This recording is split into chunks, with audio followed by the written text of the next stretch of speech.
Because you're just joining us, we'll be looking at the minimum wage issue.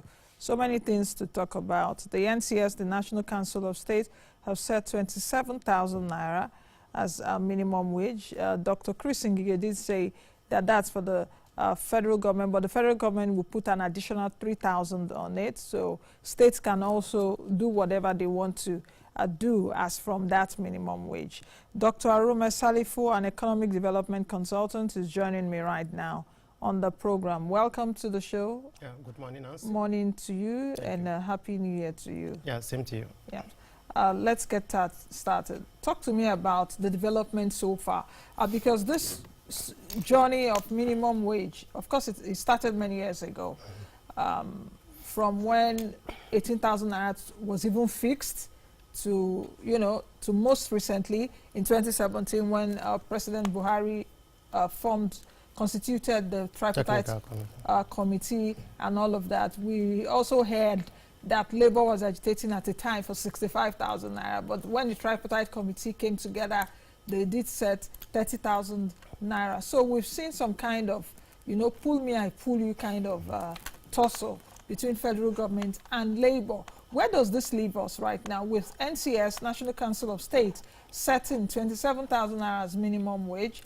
A bill has been sent to the National Assembly. Labour is crying and saying, no. What do you think? Yeah, thank you, Nancy, for having me. First and foremost, the way the entire negotiation process has gone thus far is normal. Is purely procedural.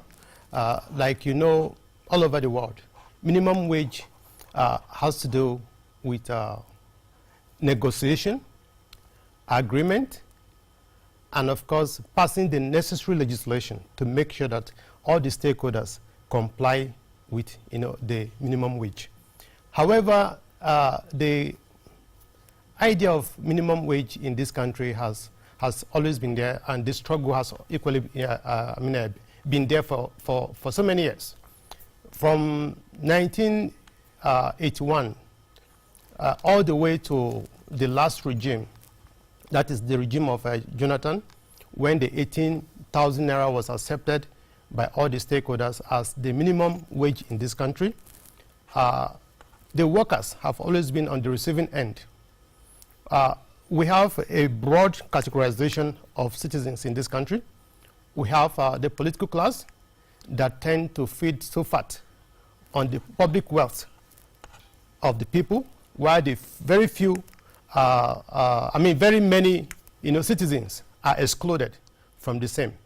And so the struggle by the labor union more or less serves as the struggle of the people to have a fair share of the public wealth being given to the people, because the civil service, or the public service as it were, remains one of the major windows through which the people could access public resources, and of course to help improve their living conditions. Of course, we all know that there's even a broad difference between minimum wage and living wage. We'll come to that in a bit. Yeah. No, just continue. I was saying that we'll come to that in a bit, because other countries are talking about living wages. Yeah. If we still look at the minimum wage, even at 30,000 naira, 30,000 naira in terms of dollar terms should be about, I would say, $83.33. Yes. Then the 27,000 naira that was approved by the National Council of State should be about $75. Of course, yeah. Where we have our peers. Namibia is the highest in the entire continent, and they are paying almost about $1,500. I wanted to say South Africa, about $276 as minimum wage. Namibia pays and they are still crying. Yeah. So Nigeria, even at 30,000 that Labour is saying, is still not up to $100. Yeah. Which is about 36,000 naira or thereabout. This is a country where a lot of things, inflation has taken over, inflation at about 11.44%. Exchange rate. So do you think that Labour is still on the right path, or Labour is just being recalcitrant? No, I think I agree totally with the Labour Union on the basis of the fact that, one, they have their argument well streamlined and well, convincing. we have enough resources in this country. It's actually a matter of having to have the right priorities, because the government over the years tend to be lopsided and of little or no focus in terms of their core priority. For instance, you have state governments that are receiving so much, and at the end of it all, some of them use some of these monies to have long fleet of convoy. Some of them use it to just enjoy themselves in their government houses, and of course at the detriment of the citizens. And so a lot of wastages, a lot of indifference on the part of the political class, on the part of the leadership. And so the labor union are doing exactly what they are supposed to do, to agitate and indeed demand for a living wage, not even minimum wage, a living wage, because that wage that is being paid, for instance, that is where the civil servant or the public servant is going to take, is going to feed from. Mm-hmm. That is where he's going to have his or her clothing from. That is where he's going to access medical care from. That is where he's going to take the education of the school fees of the children from. And that is where he's equally going to even have any form of accommodation also from. So a lot of things are attached to the minimum wage, or what you call the living wage. And so what we have is not even the living wage. What we have is the minimum wage. But the ideal situation should be that we should have a living wage that could accommodate and indeed take care of all those basic needs, because the basic needs are housing, food, and shelter. So there's no justification in you working somewhere and then you cannot take care of these things by yourself. Now the question is, will Nigeria be on the path of getting out of poverty if the survivability of Nigerians is hanging on a minimum wage that is less than $100, $100 if we're taking a look at dollar terms? So that means perhaps that even as we talk about 30,000 naira, 27,000 naira, because Chris Ngige did say that federal government will add additional 3,000 to the 27,000 to pay per federal workers. So if we're talking about even 30,000 naira for federal workers, when are we going to be getting out of the poverty net? Because this is a minimum wage that is not really taking you home, as it were. Inflation has also eroded the value of the naira. Are we going to get out of poverty? Okay, good. First and foremost is the fact that the preponderance of poverty in this country is unimaginable, and indeed the public sector cannot address that by mere or sheer employment in the public sector. And I actually call this wage entrapment, in the sense that some of the states have huge wage bill, that their entire allocation per month is literally used to pay their monthly wages and salaries. And so at the end of it all, they're stranded, but and they struggle. Owing. No, that is exactly the situation, because public sector is an institution and it's a continuous system. And so if you have a governor, for instance, today that decides to employ 1,000 people, as a result of political patronage or any other social reason, and then he bequeaths that the next government with such huge liability, the next government that is going to come after is going to suffer the consequence, and is going to struggle to cope with the demand, the wage demand, subsequently. Now, one major reason that makes us to have the kind of situation we have in the country is because we have dysfunctional industrial sector. The public sector cannot address the poverty, gap in the country. The public sector alone cannot, because our population is so huge. Already we are well over 190 million, in terms of our population. Now the public sector cannot accommodate that.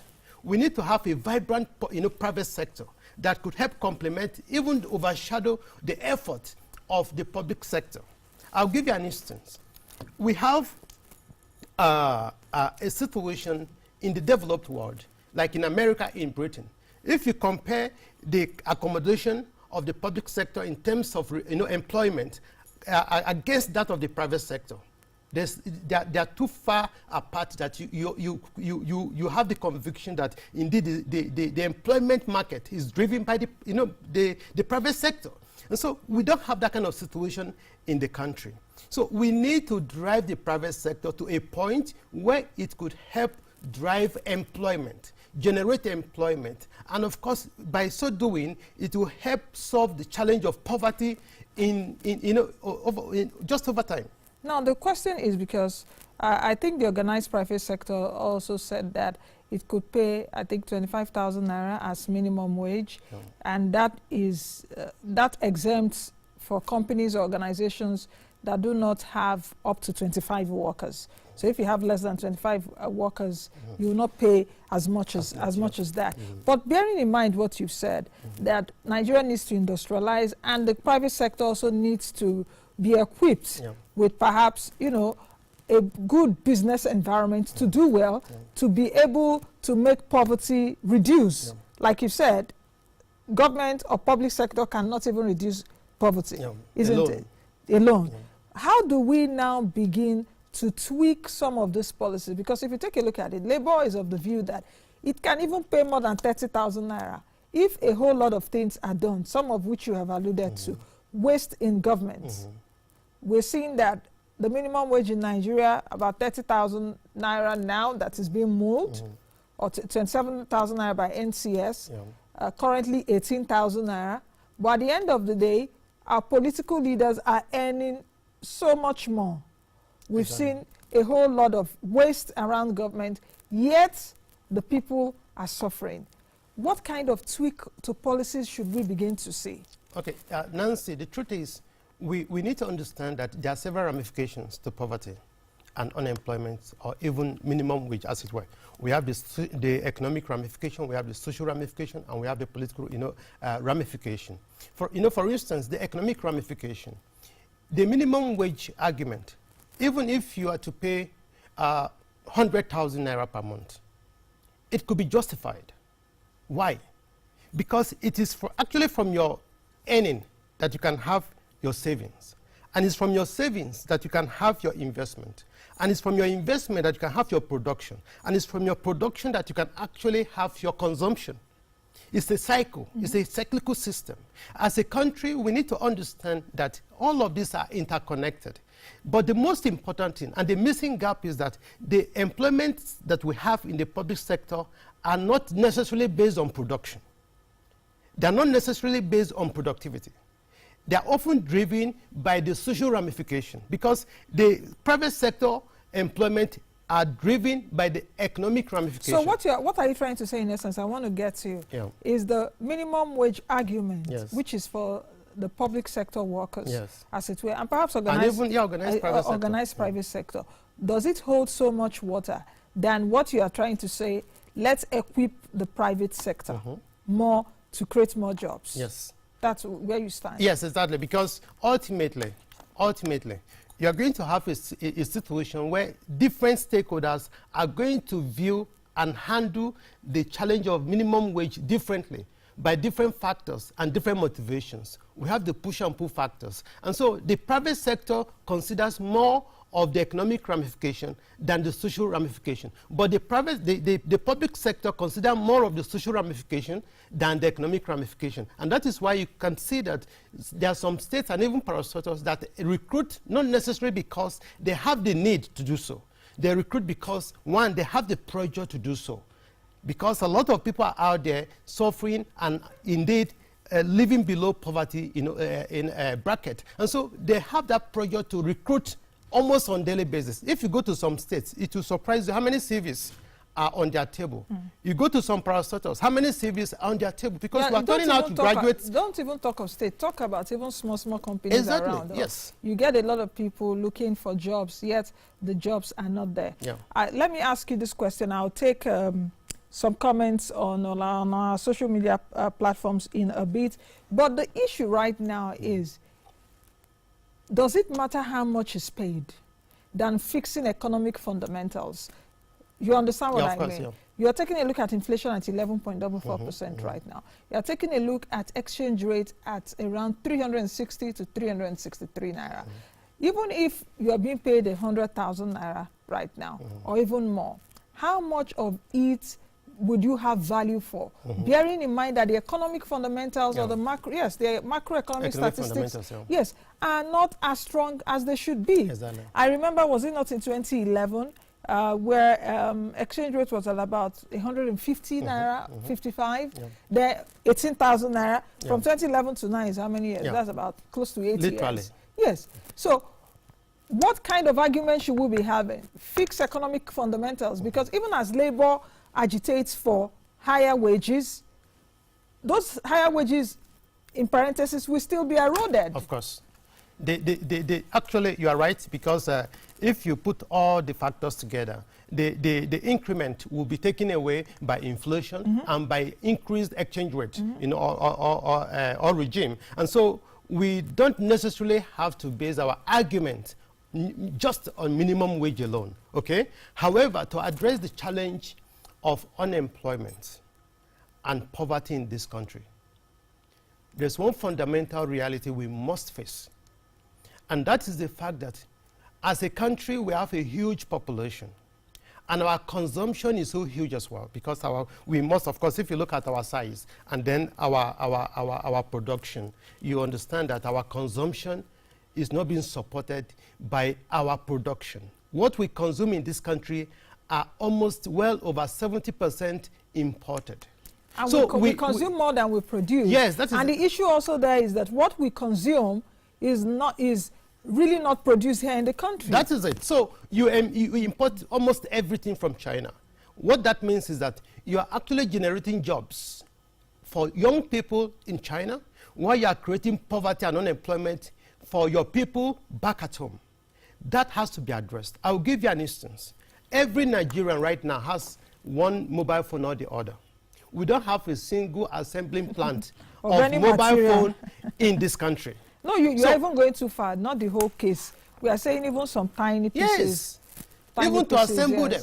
You know, I don't know. Or even the phone cases. Yes. Even the phone case. Do we have any company everything is imported from China, and our government is not indeed responsive in this regard. They are not sensitive in this regard, and we are simply complaining and agonizing as a country, complaining of unemployment, complaining of poverty, whereas we are actually generating employment for other people outside this country. That is what I call fallacy of composition. That is complete counterproductivity.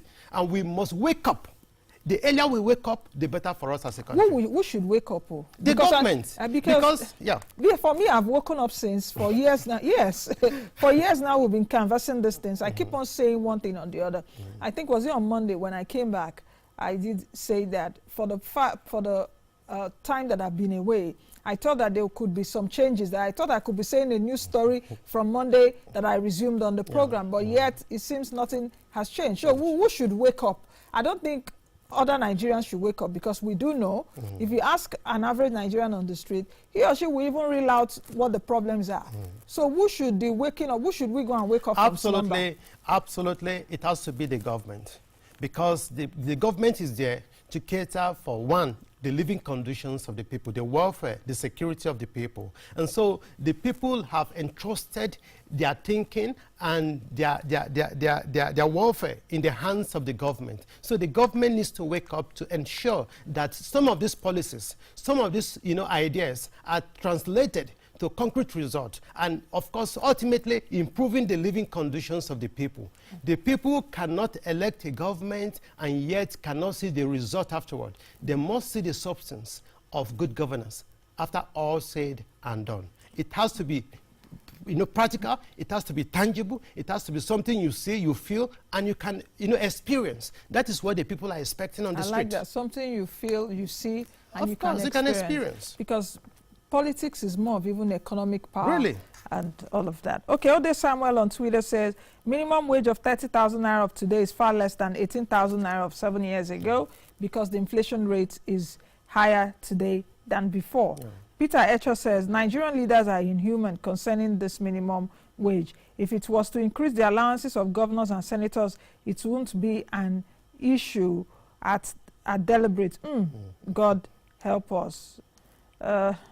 You know, okay, Peter says, good morning, Nancy. The reason why most prefer cash in transacting is because of the charges levied on the use of other bank machines. I think this was in response to what I said earlier on the show concerning the penal fee that the CBN has slammed on banks. All right, NHS says it is ultimately unfortunate that Nigeria is paying her workers a minimum wage of 18K a month, and we are talking about change. Jeez. Let's take more comments. Do we have more on our Twitter page? That's Moneyline AIT. Let me see if we have more. We can take them. Okay, but I think we have a question on Twitter that's on our page, Moneyline AIT. Do you think that labor union is on the right path for agitating? Yes or no? So go vote there and we will definitely tell you the result.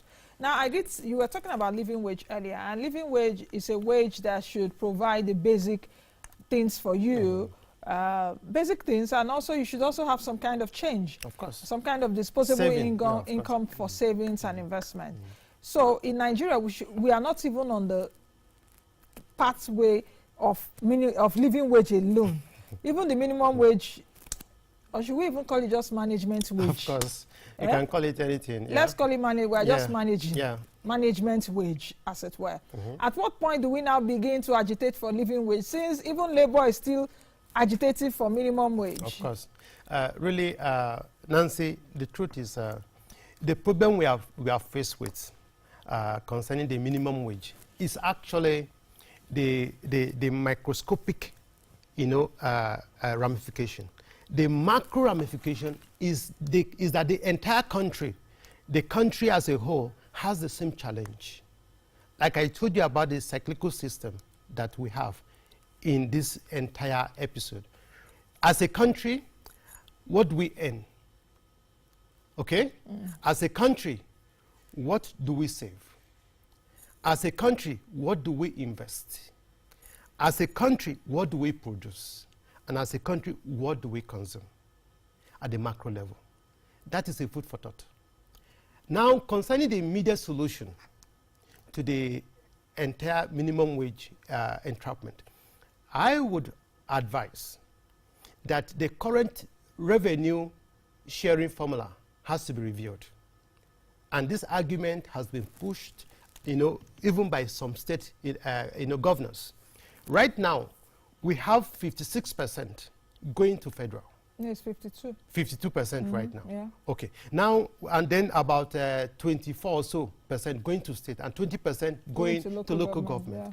Now, if you look at the reality, federal government is not complaining about the minimum wage because the entire workforce at federal level, according to the budget office of the Federation, is around 1.2 million. Okay? Now, federal government could adequately and comfortably take care of the minimum wage. But the truth, the truth is, at the state level, they will struggle a lot to be able to cope with this reality. They're even struggling with 18,000. Even with the 18,000 naira, a lot of states are owing salaries. But, and so we are looking at a way forward. The issue that, if we want to dissect that issue, that would be a show for another day. Because if we're talking, that we'll be talking about states' viability and states' wherewithal to pay. It's a long conversation. Yes, it's a long conversation. But one very last question in 30 seconds. As the president has transmitted the bill to the National Assembly, what should we expect? Yes, what we expect is accelerated action by the members of the National Assembly. Because I know this is actually a political period. And some of the results, some of the outcomes we are having right now are necessarily connected to the political interests that we have, within the polity. And so we expect accelerated action by the members of the National Assembly. And then not just, having this, in paper, we expect all the stakeholders, the state governments, the private sector, to comply accordingly to make sure that we have a new result, a new kind of welfare package for Nigerians, ordinary people on the street. All right, I think we'll leave it at that. Many thanks for joining me on the show today. All right, I've been speaking with Dr. Arome Salifu, who is an economic development consultant. We've been looking at the national minimum wage issues. Let's see what will come out of labor between now and tomorrow, even as the president has transmitted the bill to the National Assembly. We do know that the politicians at the National Assembly are busy campaigning right now. It should be the economy stupid, like I said on Monday.